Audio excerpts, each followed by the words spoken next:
Mūsų svetainė gali turėti ir papildomas programas, pluginus, kitaip tariant, kuriuos siūlo ši turinio valdymo sistema. Einame į Google paiešką, rašome Impress. Štai išmetė mūsų turinio tvarkymo sistemą, turinio valdymo sistemą, aš įpratęs daugiau kalbėti.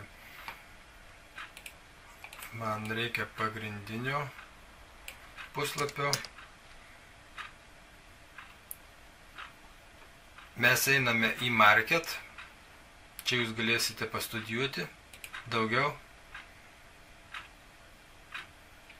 Ir ne temos, o pluginai, papildomos programos.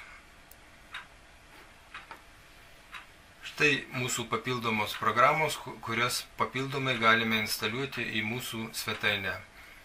Tai darysime vėliau. Pirmiausia, turime išmokti susikurti pačią svetainę. Čia yra puikių variantų. Ir diskusijos, ir audio pridėjimas į svetainę. Žodžiu, daug plėtinių, daug programų, kurios gali paįvairinti mūsų svetainę. Šį kartą mes tai paliekame ramybėje, bet turime žinoti apie tokią galimybę, kad jinai yra.